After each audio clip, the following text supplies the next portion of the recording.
నమస్కారం. N99 news కి స్వాగతం. హెడ్లైన్ చూద్దాం. తెలంగాణ, ఏపీలో భారీ వర్షాలు. అల్పపీడనం ప్రభావంతో ఉత్తర కోస్తా జిల్లాల్లో విస్తారంగా కురుస్తున్న వర్షాలు.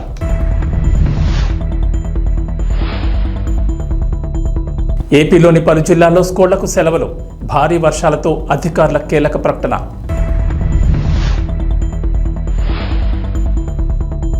విద్యా వ్యవస్థలో సమూల మార్పులు.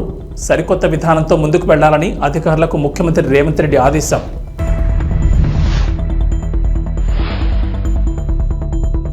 సికింద్రాబాద్, ఉజ్జయిని బోనాలకు అన్ని ఏర్పాట్లు. భక్తులకు టీజీఎస్ఆర్టీసీ గుడ్ న్యూస్. ఆంధ్రప్రదేశ్ ను వర్షాలు ముంచెత్తాయి. 2 రోజులుగా భారీ వర్షాలు పడుతున్నాయి. వాయువ్య పశ్చిమ మధ్య బంగాళాఖాతంలో ఒడిశా, ఉత్తరాంధ్ర తీర ప్రాంతంలోని అల్పపీడనం బలపడి వాయుగుండంగా మారింది. ఇది వాయువు దిశగా పయనించి పూరి సమీపంలో ఒడిశా తీరం దాటే అవకాశం ఉందని చెబుతున్నారు. ఈ ప్రభావంతో శ్రీకాకుళం, విజయనగరం, పార్వతీపురం, మన్యం, అల్లూరు సీతారామరాజు, ఏలూరు, ప్రకాశం, నంద్యాల జిల్లాలో అక్కడక్కడ పిడుగులతో కూడిన మోస్తరు వర్షాలు కురిసే అవకాశం ఉందంటున్నారు. కాకినాడ, డాక్టర్ బిఆర్ అంబేద్కర్, కోనసీమ, తూర్పుగోదావరి, పశ్చిమ గోదావరి, కృష్ణా, ఎన్టీఆర్, గుంటూరు, పల్నాడు, బాపట్ల, నెల్లూరు, చిత్తూరు, తిరుపతి, కర్నూలు, అనంతపురం, శ్రీ సత్యసాయి, కడప, అన్నమయ్య జిల్లాలో అక్కడక్కడ పిడుగులతో కూడిన తేలికపాటి వర్షాలు కురిసే అవకాశం ఉందని అంచనా వేస్తున్నారు. భారీ వర్షాలతో విజయనగరం, విశాఖపట్నం, తూర్పుగోదావరి, డాక్టర్ బిఆర్ అంబేద్కర్, కోనసీమ, కాకినాడ, పశ్చిమ గోదావరి, ఏలూరు జిల్లాలోని స్కూళ్లకు కలెక్టర్లు సెలవులు ప్రకటించారు. ఇప్పటికే అత్యవసర సహాయక చర్యల కోసం ఏలూరు జిల్లా 2 SDRF, కోనసీమ 1 SDRF, తూర్పుగోదావరి 2 NDRF బృందాలు పంపించినట్లు విపత్తుల సంస్థ తెలిపింది. రాష్ట్రంలో భారీ వర్షాలు కురుస్తాయని, లోతట్టు ప్రాంతాల్లో వరద ప్రవహిస్తున్న వాగులు, కాలువలు దాటే ప్రయత్నం చేయొద్దన్నారు. ఏపీలో పలు చోట్ల భారీ వర్షాలు కురుస్తున్నాయి. బంగాళాఖాతంలో ఏర్పడిన అల్పపీడన ప్రభావంతో ఉత్తర కోస్తా జిల్లాలో విస్తారంగా వర్షాలు కురుస్తున్నాయి. మరోవైపు ఒడిశా, ఉత్తరాంధ్ర మీదుగా కొనసాగుతున్న అల్పపీడనం వాయుగుండంగా మారినట్లు ఏపీ వాతావరణ శాఖ తెలిపింది. అల్పపీడనం వాయుగుండంగా బలపడిందన్న వాతావరణ శాఖ వాయువు దిశగా పయనించి శనివారం తెల్లవారుజామున పూరి సమీపంలో తీరం దాటే అవకాశం ఉందని అంచనా వేసింది. తీరం దాటిన తర్వాత వాయుగుండం క్రమంగా బలహీనపడుతుందని పేర్కొంది. ఈ నేపథ్యంలో శనివారం అల్లూరు సీతారామరాజు, ఏలూరు జిల్లాలో భారీ నుంచి అతి భారీ వర్షాలు కురిసే అవకాశం ఉందని వాతావరణ శాఖ హెచ్చరించింది. ఆయా జిల్లాలకు రెడ్ అలర్ట్ జారీ చేసింది. ఏపీలో పలు చోట్ల భారీ వర్షాలు కురుస్తున్నాయి. బంగాళాఖాతంలో ఏర్పడిన అల్పపీడన ప్రభావంతో ఉత్తర కోస్తా జిల్లాల్లో విస్తారంగా వర్షాలు కురుస్తున్నాయి. మరోవైపు ఒడిశా, ఉత్తరాంధ్ర మీదుగా కొనసాగుతున్న అల్పపీడనం వాయుగుండంగా మారినట్లు ఏపీ వాతావరణ శాఖ తెలిపింది. అల్పపీడనం వాయుగుండంగా బలపడిందన్న వాతావరణ శాఖ వాయు దిశగా పయనించి శనివారం తెల్లవారుజామున పూరి సమీపంలో తీరం దాటే అవకాశం ఉందని అంచనా వేసింది. తీరం దాటిన తర్వాత వాయుగుండం క్రమంగా బలహీనపడుతుందని పేర్కొంది. ఈ నేపథ్యంలో శనివారం అల్లూరు సీతారామరాజు, ఏలూరు జిల్లాలో భారీ నుంచి అతి భారీ వర్షాలు కురిసే అవకాశం ఉందని వాతావరణ శాఖ హెచ్చరించింది. ఆయా జిల్లాలకు రెడ్ అలర్ట్ జారీ చేసింది. మరోవైపు వాయుగుండం తీరం దాటే క్రమంలో శనివారం శ్రీకాకుళం, విజయనగరం, పార్వతీపురం, మన్యం, నంద్యాల జిల్లాలో అక్కడక్కడ మోస్తరు వర్షాలు కురుస్తాయని ఏపీ విపత్తుల నిర్వహణ సంస్థ తెలిపింది. అక్కడక్కడ పిడుగులు పడే అవకాశం ఉందని హెచ్చరించింది. అలాగే కాకినాడ, కోనసీమ, అంబేద్కర్ జిల్లా, ఉభయ గోదావరి జిల్లాలు, ఎన్టీఆర్, కృష్ణా జిల్లాల్లో అక్కడక్కడ పిడుగులతో కూడిన తేలికపాటి వర్షాలు కురుస్తాయని అంచనా వేసింది. వీటితో పాటు బాపట్ల, పల్నాడు, గుంటూరు, నెల్లూరు, అనంతపురం, శ్రీ సత్యసాయి, కర్నూలు, వైఎస్ఆర్ జిల్లా, చిత్తూరు, అన్నమయ్య, తిరుపతి జిల్లాలో పిడుగులతో కూడిన వర్షాలు కురిసే అవకాశం ఉందని ఏపీ విపత్తుల నిర్వహణ సంస్థ ఎండీ రోణంకి కోర్మనాథ్ తెలిపారు. తెలంగాణలోని పలు జిల్లాల్లో కుండపోత వర్షాలు కురుస్తున్నాయి. భారీ వర్షాలకు వాగులు, వంకలు పొంగి పొర్లుతున్నాయి. చెరువులు, జలాశయాలు నిండుకుండను తలపిస్తున్నాయి. కాగా నేడు కూడా రాష్ట్రంలో విస్తారంగా వర్షాలు కురుస్తాయని హైదరాబాద్ వాతావరణ కేంద్ర అధికారులు తెలిపారు. నేటి నుంచి 2 రోజుల పాటు పలు జిల్లాల్లో అత్యంత భారీ వర్షాలు, కొన్ని చోట్ల భారీ వర్షాలు కురుస్తాయని చెప్పారు. బంగాళాఖాతంలో ఏర్పడిన అల్పపీడనం వాయుగుండంగా మారిందని, ఈ ద్రోణి ప్రభావంతో తెలుగు రాష్ట్రాల్లో విస్తారంగా వర్షాలు కురుస్తున్నాయన్నారు. నేడు ఉత్తర తెలంగాణ జిల్లాలైన ఆదిలాబాద్, ఆసిఫాబాద్, మంచిర్యాల, పెద్దపల్లి, నిర్మల్ జిల్లాల్లో అత్యంత భారీ వర్షాలు కురుస్తాయని చెప్పారు. ఈ మేరకు ఆయా జిల్లాలకు వాతావరణ శాఖ అధికారులు రెడ్ అలర్ట్ జారీ చేశారు. నిజామాబాద్, సిరిసిల్ల, జగిత్యాల, కరీంనగర్, భూపాలపల్లి జిల్లాలో భారీ నుంచి అతి భారీ వర్షాలకు ఛాన్స్ ఉందన్నారు. ఈ జిల్లాలకు ఆరెంజ్ అలర్ట్ జారీ చేశారు. ములుగు, కొత్తగూడెం, ఖమ్మం, వరంగల్, హనుమకొండ, వికారాబాద్, సంగారెడ్డి, హైదరాబాద్, కామారెడ్డి, మహబూబ్ నగర్, నారాయణపేట జిల్లాలో భారీ వర్షాలు కురుస్తాయని చెప్పారు. ఈ మేరకు ఈ జిల్లాలకు ఎల్లో అలర్ట్ జారీ చేశారు. ఆషాఢ మాసం బోనాల జాతర ఉత్సవాల్లో భాగంగా సికింద్రాబాద్ లోని ఉజ్జయిని మహంకాళి బోనాల జాతర ఈ నెల 21, 22 జరగనుంది. ఎంతో వైభవంగా జరిగే ఈ బోనాల ఉత్సవాలకు హైదరాబాద్ నలుమూల నుంచి భక్తులు పెద్ద ఎత్తున హాజరవుతారు. ఈ నేపథ్యంలో నగరంలోని వివిధ ప్రాంతాల నుంచి బోనాలకు వెళ్లే భక్తులకు టీజీఆర్టీసీ గుడ్ న్యూస్ చెప్పింది. గ్రేటర్లోని 24 ప్రాంతాల నుంచి 175 స్పెషల్ బస్సులు నడుపుతున్నట్లు ఆర్టీసీ ఎండీ సజ్జనార్ వెల్లడించారు. Kachiguda railway station, JBS, Patancheru, ECIL, Mehdipatnam, Dilsukhnagar, Kukatpally, Charminar, Uppal, Malkajgiri, పాత బోయిన్పల్లి తదితర ప్రాంతాల నుంచి సికింద్రాబాద్ వరకు ఈ ప్రత్యేక బస్సులు అందుబాటులో ఉంటాయని ఆయన ట్వీట్ చేశారు. బోనాలకు వెళ్లే భక్తులు ఈ సౌకర్యాన్ని సద్వినియోగం చేసుకోవాలని సూచించారు. ఉజ్జయిని మహంకాళి బోనాల వేడుకల్లో అధికారులు కీలక మార్పులు చేశారు. ఈసారి ఆలయంలోకి జోగినీలు, శివసత్తులతో పాటు 5గురిని మాత్రమే అనుమతిస్తామని స్పష్టం చేశారు. అలాగే మధ్యాహ్నం 1:30 నుంచి సాయంత్రం 4 గంటల లోపు బాటకూడల నుంచి మాత్రమే భక్తులు వచ్చేలా పక్కా ప్రణాళికలు రూపొందించారు. బోనాల అనంతరం నిర్వహించే ఫలారం బండి ఊరేగింపులకు రాత్రి 12 గంటల వరకు మాత్రమే అనుమతిస్తున్నట్లు వెల్లడించారు. భక్తులు ఈ విషయాన్ని గమనించాలని సూచించారు.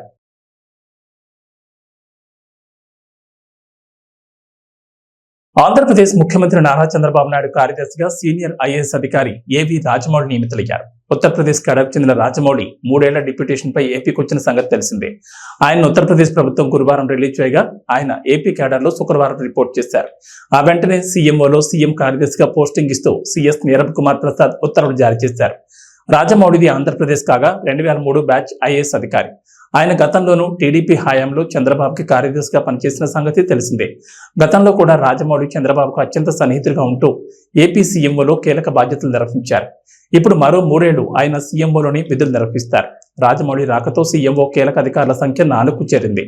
ప్రస్తుతం సీఎం ముఖ్య కార్యదర్శిగా ముద్దాడ రవిచంద్ర, సీఎం కార్యదర్శిగా ప్రద్యుమ్న, అదనపు కార్యదర్శిగా కార్తికేయ మిశ్రాలున్నారు. మరోవైపు ముఖ్యమంత్రి నారా చంద్రబాబు నాయుడు వికసిత ఆంధ్రప్రదేశ్ 2047 విజన్ డాక్యుమెంట్ పై నీతి ఆయోగ్ సీఈఓ బీవీఆర్ సుబ్రహ్మణ్యం సంస్థ ప్రతినిధులతో సచివాలయంలో సమావేశమయ్యారు.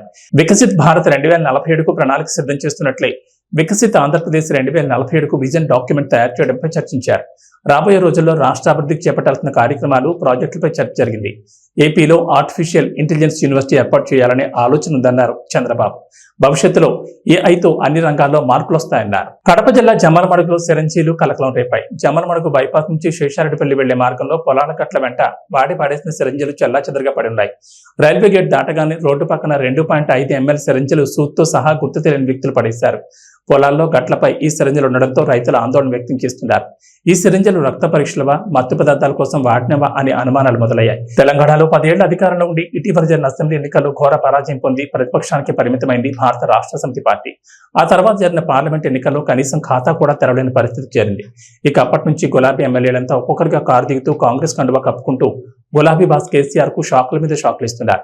ఇలాంటి పరిస్థితుల్లో పార్టీ భవితవ్యం ఏంటి, అసలు పార్టీ ఉంటుందా లేదా అన్న చర్చ జోరుగా సాగుతోంది. కాగా ఈ నేపథ్యంలోని దేశంలోని ప్రాంతీయ పార్టీలకు సంబంధించిన ఆదాయ వ్యయాలపై అసోసియేషన్ ఫర్ డెమోక్రటిక్ రిఫార్మ్స్ వెల్లడించిన తాజా రిపోర్ట్ విస్తుపోయే విషయాలను బయటపెట్టింది. దేశంలోని అన్ని ప్రాంతీయ పార్టీల కంటే ఎక్కువ ఆదాయం బీఆర్ఎస్ పార్టీదేనని ఏడీఆర్ రిపోర్ట్ వెల్లడించింది. 2022-23 ఆర్థిక సంవత్సరంలో బీఆర్ఎస్ కు ఏకంగా 737.67 కోట్ల ఆదాయం వచ్చినట్టు రిపోర్ట్ పేర్కొంది. ఆదాయం విషయంలో బీఆర్ఎస్ టాప్ లో ఉందని వెల్లడించింది. దేశంలోని ప్రాంతీయ పార్టీల ఫైనాన్షియల్ స్టేటస్ ను విశ్లేషించిన ఏడీఆర్ 57 పార్టీలకు గాను 39 పార్టీల ఆర్థిక స్థితిగతులను అంచనా వేసింది. ఇన్కమ్ విషయంలో బీఆర్ఎస్ టాప్ లో ఉండగా 2వ స్థానంలో తృణమూల్ కాంగ్రెస్ ఉన్నట్లు రిపోర్ట్ వెల్లడించింది. టీఎంసీ ఆదాయం 333.45 కోట్లు ఉందని తెలపగా డీఎంకేకు 124.35 కోట్లు ఇన్కమ్ వచ్చినట్లు ఏడీఆర్ పేర్కొంది. 39 ప్రాంతీయ పార్టీలకు మొత్తం 1740.48 కోట్లు సమకూరగా అందులో కేవలం 5 పార్టీలకే 1541.32 కోట్ల ఇన్కమ్ ఉన్నట్లు రిపోర్ట్ పేర్కొంది. మొత్తం ఆదాయంలో 88.56% ఈ 5 పార్టీలకే రావడం గమనార్హం. ప్రభుత్వ పాఠశాలల తీరుతెన్నులు మారాలని, విద్యా వ్యవస్థ సమూలంగా మారాలని తల్లిదండ్రులు ఎంతో కాలంగా కోరుకుంటారు. ఆ దిశగా రేవంత్ రెడ్డి నేతృత్వంలోని కాంగ్రెస్ ప్రభుత్వం కీలక చర్యలు చేపట్టింది. విద్యా వ్యవస్థను పటిష్టం చేసే దిశగా ముఖ్యంగా ప్రభుత్వ బడుల్లో బోధన విషయంలో సరికొత్త విధానంతో ముందుకు వెళ్లాలని అధికారులను ముఖ్యమంత్రి రేవంత్ రెడ్డి ఆదేశించారు. వచ్చే 3 ఏళ్లలో ప్రభుత్వ పాఠశాలను బలోపేతం చేసేందుకు అవసరమైన ప్రణాళికలను సిద్ధం చేయాలని విద్యాశాఖ ముఖ్య కార్యదర్శి బొర్రా వెంకటేశం ఇతర ఉన్నతాధికారులకు ముఖ్యమంత్రి సూచించారు. ఈ సందర్భంగా బొర్రా వెంకటేశం చేసిన పలు ప్రతిపాదనలను CM Revanth Reddy, deputy CM Bhatti Vikramarka ఆసక్తిగా ఉన్నారు. రాష్ట్రంలో సెమీ రెసిడెన్షియల్ స్కూల్స్ ఏర్పాటు చేసేందుకు ప్రతిపాదనలు సిద్ధం చేయాలని అధికారులను ముఖ్యమంత్రి రేవంత్ రెడ్డి ఆదేశించారు. విద్యార్థులు పాఠశాలకు చేరుకునేలా రవాణా సౌకర్యాలు సైతం కల్పించే విధానాలను కూడా సూచించారన్నారు. ప్రజాప్రభుత్వం ప్రతిష్టాత్మకంగా తలపెట్టిన ఇంటిగ్రేటెడ్ రెసిడెన్షియల్స్ కు సమాంతరంగా రాష్ట్రంలోని అన్ని నియోజకవర్గాల్లో సెమీ రెసిడెన్షియల్ స్కూల్ ఉండాలని సూచించారు. నెల్లూరు బారాషాహి దర్గాలో జరిగే రొట్టెల పండుగ సందర్భంగా స్వర్ణాల చెరువులో రాష్ట్ర పురపాలక శాఖ మంత్రి డాక్టర్ పొంగూరు నారాయణ రాష్ట్రాభివృద్ధి రొట్టెను పట్టుకున్నారు. ఆంధ్ర రాష్ట్రం బాగా అభివృద్ధి చెందడంతో పాటు ప్రజలందరూ సంతోషంగా ఉండాలని మంత్రి ఆకాంక్షించారు. నెల్లూరు బారాషాహి దర్గాలో జరుగుతున్న రొట్టెల పండుగలో ఎమ్మెల్యేలు Vemireddy Prashanth Reddy, Somireddy Chandramohan Reddy, rural MLA Kotamreddy Sridhar Reddy, MP Vemireddy Prabhakar రెడ్డితో కలిసి నారాయణ పాల్గొన్నారు. ముందుగా మంత్రి నారాయణకి దర్గా కమిటీ చైర్మన్, సభ్యులు, ప్రజాప్రతినిధులు, అధికారులు ఘనస్వాగతం పలికారు. ఈ సందర్భంగా దర్గా ప్రాంగణంలో నారాయణ పర్యటిస్తూ భక్తులను ఎంతో ఆప్యాయంగా పలకరించారు. ఏర్పాట్లు ఎలా ఉన్నాయని భక్తులను ఆయన అడిగి తెలుసుకున్నారు. ఏర్పాట్లు చాలా బాగున్నాయని మంత్రికి భక్తులు తెలియజేయడంతో సంతోషం వ్యక్తం చేశారు. అనంతరం ఎమ్మెల్యేలు, ఎంపీ, టీడీపీ నేతలతో కలిసి మంత్రి నారాయణ రాష్ట్ర అభివృద్ధి రొట్టెను పట్టుకున్నారు. ఈ సందర్భంగా మంత్రి నారాయణ మీడియాతో మాట్లాడారు. బారాషాహి దర్గా రొట్టెల పండుగ ఈ నెల 17వ తేదీన ప్రారంభమైందన్నారు. వర్షాన్ని సైతం లెక్క చేయకుండా పండగకి భక్తులు అశేషంగా వస్తుండడం ఆనందంగా ఉందన్నారు. ఈ రోజు ఉదయం రాష్ట్ర ముఖ్యమంత్రి నారా చంద్రబాబు నాయుడు అమరావతి నుంచి వర్చువల్ గా పండగ ఏర్పాట్లను పరిశీలించడంతో పాటు భక్తులతో మాట్లాడడం జరిగిందన్నారు. 2014 ముందు బారాషాహి దర్గాలో డెవలప్మెంట్ పూర్తిగా చీరు అన్నారు. ఇదే స్వర్ణాల చెరువులో లారీలు, కార్లు, బస్సులు శుభ్రం చేసుకునేవారని గుర్తు చేశారు. 2014లో టీడీపీ ప్రభుత్వ అధికారంలోకి వచ్చాక నేను మంత్రిగా ఉన్నప్పుడు ఎంతో పవిత్రమైన ప్రదేశం బారాషాహి దర్గాని ముఖ్యమంత్రి చంద్రబాబుతో మాట్లాడి ఎంతో అభివృద్ధి చేశామన్నారు. ప్రధానంగా దర్గా ఆవరణలో మరుగుదొడ్లు, ఘాట్, భక్తులకి అనేక వసతులు ఏర్పాటు చేశామని తెలిపారు. ఆనాడు దర్గాలో ప్రార్థనా మందిరం నిర్మించాలని, రొట్టెల పండగకి చంద్రబాబు వచ్చారని, అప్పుడే దర్గా అభివృద్ధికి 20 కోట్లు మంజూరు చేశారన్నారు. కానీ ఆ పనులను గత ప్రభుత్వం నిలిపేసిందన్నారు. ఈ రోజు జరిగిన వర్చువల్ కార్యక్రమంలో వెంటనే ఆ పనులను పూర్తి చేయాలని, అప్పుడే 5 కోట్ల రూపాయలను చంద్రబాబు ఆదేశాలు జారీ చేశారని చెప్పారు. ఈ సందర్భంగా దర్గా కమిటీ, ప్రజలు, భక్తుల తరపున సీఎం చంద్రబాబుకి ప్రత్యేకంగా ధన్యవాదాలు తెలియజేస్తున్నానని పేర్కొన్నారు. ఎందుకంటే రాష్ట్ర ఖజానా ఖాళీ అని, ఏ శాఖలోనూ పైసా లేదన్నారు. రాష్ట్ర ఆర్థిక పరిస్థితి అతలాకుతలంగా ఉందన్నారు. ఇటువంటి పరిస్థితుల్లో కూడా 5 కోట్లు మంజూరు చేయడం గొప్ప విషయమన్నారు. రాష్ట్ర ఆర్థిక పరిస్థితి మెరుగుపడిన తర్వాత ముస్లిం మత పెద్దలు, కమిటీ సభ్యులు, వక్ఫ్ బోర్డు సభ్యులు, నాయకులతో మాట్లాడి ఒక ప్రణాళికంగా ముందుకెళ్లి దర్గాని అన్ని విధాలా అభివృద్ధి చేస్తామని చెప్పారు. రొట్టెల పండగకి తెలుగుదేశం ప్రభుత్వమే రాష్ట్ర పండుగ చేసిందన్నారు. ఈ పండుగని ఇంటర్నేషనల్ పండుగ చేయాలని ముఖ్యమంత్రి ఆదేశించడం జరిగిందన్నారు. రొట్టెల పండుగపై భక్తులకు ఎంతో నమ్మకం ఉందన్నారు. వారి కోరికలు తీరడంతోనే ఏడాదికేడాది భక్తుల సంఖ్యలో గణనీయంగా పెరుగుతోందని తెలిపారు. తదనంతరం జిల్లా అధ్యక్షులు అబ్దుల్ అజీజ్, ఎమ్మెల్యేలు కోటమిరెడ్డి ప్రశాంత్ రెడ్డి, టీడీపీ రాష్ట్ర ప్రధాన కార్యదర్శి కోటమిరెడ్డి శ్రీనివాసులరెడ్డి, మాజీ మున్సిపల్ చైర్పర్సన్ తాళ్లపాక అనురాధలు ప్రసంగించారు.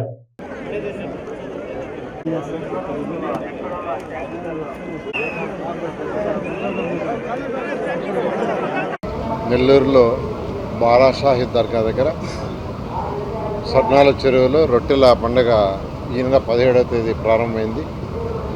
ఈరోజు 19వ తేదీ. వర్షం పడుతున్నా, చినుకులు పడుతున్నా ఈరోజు ఎవరైతే భక్తులు ఉన్నారో వాళ్ళు అశేషంగా వస్తున్నారు. ఈరోజు ఉదయం ముఖ్యమంత్రి నారా చంద్రబాబు నాయుడు గారు ఈరోజు ఇక్కడ భక్తులను ఉద్దేశించి వర్చువల్గా మాట్లాడటం జరిగింది. అంతేకాకుండా 2014 నుంచి 19 దాకా, 2014 ముందు తీసుకుంటే ఇక్కడ డెవలప్మెంట్ జీరో.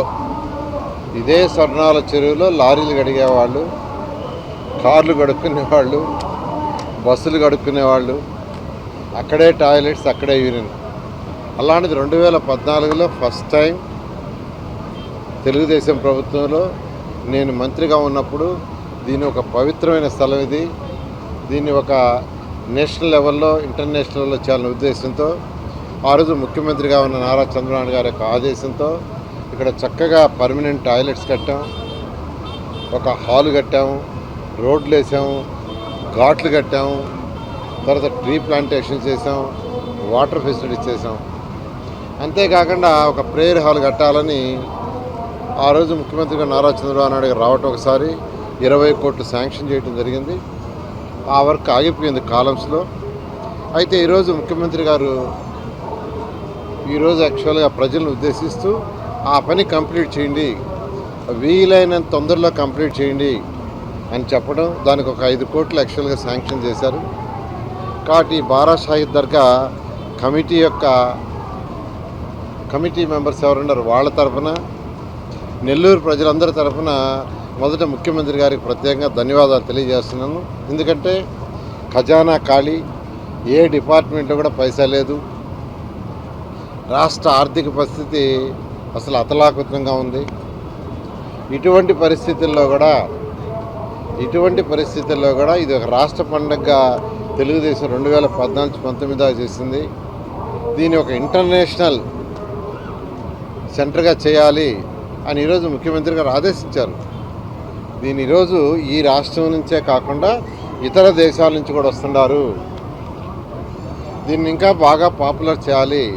ప్రజలకు ఎక్కువ నమ్మకం, రొట్టెలు పట్టుకోవటం, రొట్టెలు వదలటం. ఇది 414 సంవత్సరాల పైగా చరిత్ర కలిగింది. ఒకరు రొట్టె వదిలితే మరొక రొట్టె పట్టుకుంటారు. వాళ్ళ కోరిక తీరిన తర్వాత వచ్చి మళ్ళీ రొట్టె వదులుతారు. అలాంటి అంటే సంవత్సరం భక్తుల సంఖ్య పెరుగుతుందంటే వాళ్ళు అనుకున్నవి జరుగుతున్నాయి, వాళ్ళ కోరికలు నెరవేరుతున్నాయి, ఆ నమ్మకం పెరుగుతుంది. అందుకనే దీన్ని ఒక ఇంటర్నేషనల్ సెంటర్గా డెవలప్ చేయండి, స్టేట్ లెవెల్ ఫంక్షనే కాదని ఈరోజు ముఖ్యమంత్రి గారు ఆదేశించారు. ఖచ్చితంగా ఖజానా అనేది కొంత సెటరైట్ అయిన తర్వాత ఈ పరిసర ప్రాంతాలను ఎలా చేయాలి, ఏం చేయాలనేది మళ్ళీ ముఖ్యమంత్రి గారితో కూర్చొని ఇక్కడ ఉన్న నాయకులు ముస్లిం సోదరులతో కూడా కూర్చొని డిస్కస్ చేసి, వర్క్ బోర్డు అధికారులతో కూర్చొని డిస్కస్ చేసి దీనికి ఒక ప్లాన్ ఆఫ్ యాక్షన్ చేయడం జరుగుతుంది. ఆ ప్లాన్ ఆఫ్ యాక్షన్ ప్రకారం దీనికి ముందుకు పోవడం జరుగుతుంది.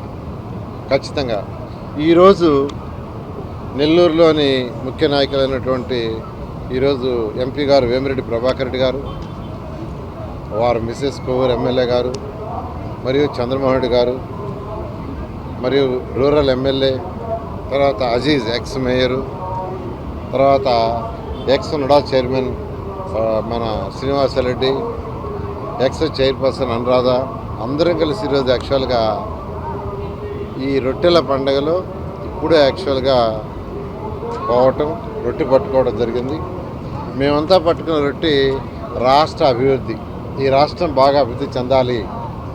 ఈరోజు అదే ముఖ్యమంత్రి గారు కూడా చాలా క్లారిటీగా చెప్పారు, మీరందరూ రాష్ట్రం బాగా అభివృద్ధి చెందాలి, రాష్ట్ర ఖజానా బాగా నిండాలి, మళ్ళీ ఆ ఖజానా నుంచి పేద ప్రజలకు కొంత సొమ్ము వచ్చేటట్టుగా, అదేవిధంగా డెవలప్మెంట్కి కొంత అలాట్ చేసేటట్టుగా, రాష్ట్ర ఖజానా డెవలప్ అయ్యేటట్టుగా, రాష్ట్రం అన్ని విధాలుగా అభివృద్ధి అయ్యేటట్టుగా, అన్ని వర్గాల ప్రజలు డెవలప్ అయ్యేటట్టుగా మీరు రొట్టె పట్టుకోండి చెప్పడం జరిగింది. దాని మీద ఈరోజు మేము నాయకులందరం యాక్చువల్గా ఈరోజు ఇప్పుడే రొట్టె పట్టుకొని ఇక్కడికి వచ్చాం.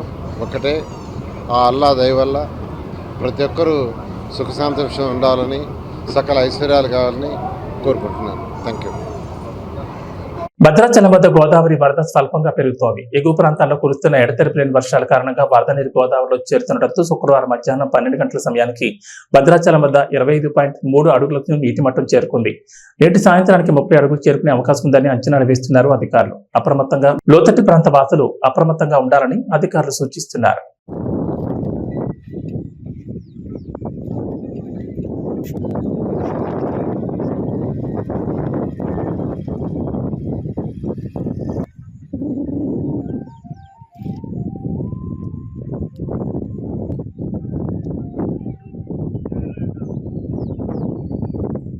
ప్రకాశం జిల్లా చేమకుర్తి రామతీర్థం జలాశయాన్ని కలెక్టర్ తమీం అన్సారియా సందర్శించారు. ఈ సందర్భంగా ఇంటెక్ వెల్ పంప్ హౌస్ ను పరిశీలించారు. జలాశయంలో నీటి లభ్యత, నీటి సరఫరా తదితర అంశాలను ఇరిగేషన్ శాఖ అధికారులు కలెక్టర్ వివరించారు. ఆడుగంట జలాశయానికి సాగర్ జలాలు సోమవారం సాయంత్రానికి చేరుకుంటాయని చెప్పారు. జలాశయం గురించి సవివరంగా కలెక్టర్ అధికారులను అడిగి తెలుసుకున్నారు. ఈ కార్యక్రమంలో RWS SE Marda Ali, irrigation SE Muralikrishna, Abud Aleem, engineering అధికారులు పాల్గొన్నారు. చాలా కష్టం. మున్సిపల్ కార్పొరేషన్ ఇది లైఫ్ టౌన్లో గ్రౌండ్ వాటర్ మీదనే ఉన్నాయి. వాటర్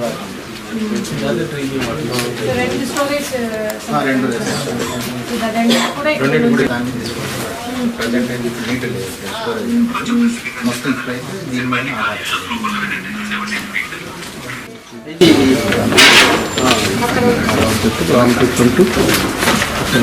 అనుకున్నాం కదా. జిఎల్పిఆర్ అక్కడ రా వాటర్ స్టోర్ చేసుకొని మన గ్రావిటీలో కొండేపికి వస్తాయి. అక్కడ ట్రీట్మెంట్ అయిన తర్వాత మనం 28 సో కనిగిరి పక్కన కందుకూరు కూడా నుంచి మీరు ఎంత ఇది ఇప్పుడు ఒంగోలు టౌన్కి అక్కడ నుంచి 5,000 లీటర్స్ 1.18 డిఫరెంట్ లొకేషన్స్. ఫస్ట్ అది అప్కమింగ్ స్కీమ్స్. ఇంకా ఏఐబి కింద రేపు నైట్కి మన బార్డర్ ప్రకాశం బార్డర్ చెప్తుంది. రేపు నైట్ 9 PM అక్కడ నుంచి మనకు 2 days రామతీర్థం మొత్తం శనివారం, ఆదివారం, సోమవారం నైట్కి వస్తుంది. ఇది నైట్ మేడం అంత ఎఫ్ఆర్ఎల్ వచ్చేసి 85 ఇది. ఇది మేడం సిస్టమ్ ఇది వచ్చేసి బైక్ ఆర్డర్ సిస్టమ్ ఇది. దీని కింద అప్ స్ట్రీమ్ వచ్చేసి 2 drinking water tanks non notified ఉన్నాయి. తర్వాత downstream of Ramatheertham balance reservoir వచ్చేసి మన ఇది 4 gates 160 cusecs discharge 4 gates open channel కొన్ని దగ్గర లైనింగ్ ఉంది, మోస్ట్ ఆఫ్ ది లైనింగ్ ఉంది. అక్కడ ఇటువైపు అయితే లైనింగ్ ఇటువైపు లైనింగ్ చేశారు కానీ most of the bed is unlined. That's why it takes 2 days for the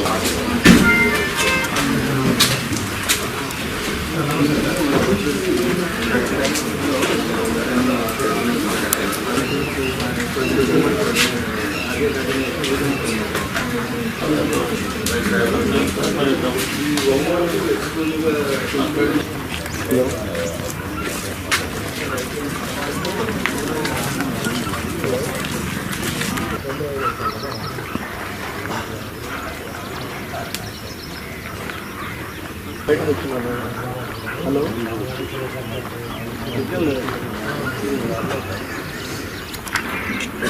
hello ఇక్కడ సిగ్నల్ లేదు, సిగ్నల్ లేదు.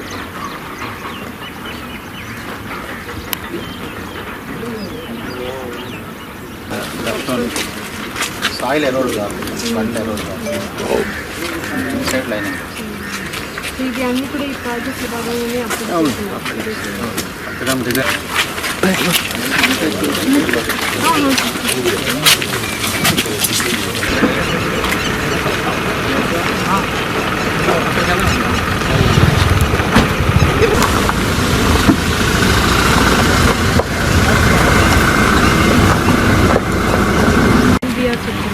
దానికి ఏంటి డిఫరెన్స్? అంటే మనం గ్రావిటీ కోసం మేడం, గ్రావిటీగా వెళ్ళిపోతుంది. అక్కడ ట్రీట్మెంట్ చేసుకొని మనం వాటర్ ట్రీట్ చేసుకొని వచ్చేసరికి ఇక్కడ నుంచి ఇక్కడ పంప్ చేసి ఇది రా వాటర్, ఇది ఓన్లీ రా వాటర్.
అలా వైకుంఠపురం లాంటి బ్లాక్ బస్టర్ తర్వాత త్రివిక్రమ్ శ్రీనివాస్ తో మరో సినిమా చేస్తున్నట్లుగా అల్లు అర్జున్ అప్పుడే ప్రకటించారు. అయితే పుష్ప సినిమా 2 భాగాలుగా తీయాలని సుకుమార్ ప్లాన్ చేయడంతో గురూజీ సినిమా వెనక్కి వెళ్లిపోయింది. ఇప్పుడు పుష్ప 2 ఆల్మోస్ట్ కంప్లీట్ అవడంతో త్రివిక్రమ్ తోని బన్నీ తన తర్వాత సినిమా చేస్తారనే సందేహాలు వచ్చాయి. దీనికి కారణం పుష్ప పాన్ ఇండియా లెవెల్లో బ్లాక్ బస్టర్ కావడంతో బన్నీ కూడా పాన్ ఇండియా డైరెక్టర్ల వైపు చూస్తున్నారనే రూమర్స్ వినిపించాయి. అయితే వీటన్నిటికీ చెప్పెడుతూ బన్నీ త్రివిక్రమ్ సినిమాను కన్ఫర్మ్ చేశారు బన్నీ వాసు. తన కొత్త సినిమా ఆయకి సంబంధించిన ఈవెంట్ లో బన్నీ త్రివిక్రమ్ సినిమాపై అడిగిన ప్రశ్నకు ఆయన సమాధానం ఇచ్చారు. అల్లు అర్జున్ త్రివిక్రమ్ సినిమా లైన్ అయితే ఫిక్స్ అయిపోయింది. అది భారీ బడ్జెట్ చిత్రం. ఆ చిత్రం చేయడానికి అల్లు అరవింద్, చిన్నబాబు గారు ఫైనాన్షియల్ అని కార్పొరేటర్లను వెతుక్కోవాలి. అంత భారీ బడ్జెట్ అది. త్రివిక్రమ్ గారికి పాన్ ఇండియా సినిమా తీగల సామర్థ్యం ఉందని బన్నీకి బాగా నమ్మకం. వీళ్ళిద్దరూ ఎప్పుడూ 2 ఏళ్ల నుంచి మాట్లాడుకుని ఒక కాన్సెప్ట్ అయితే ఫిక్స్ అయ్యారు. ఒక స్టోరీ అనేదానికన్నా ఇది కాన్సెప్ట్ అనడం కరెక్ట్. ఇది ఫిక్స్ అయిపోయింది. అయితే దీని బడ్జెట్ కి ప్రీ ప్రొడక్షన్ కే ఏడాది లేదా ఏడాదిన్నర టైం పడుతుంది. ఎందుకంటే దాని ఫండ్స్ కలెక్ట్ చేయడానికి అది టైం పడుతుంది.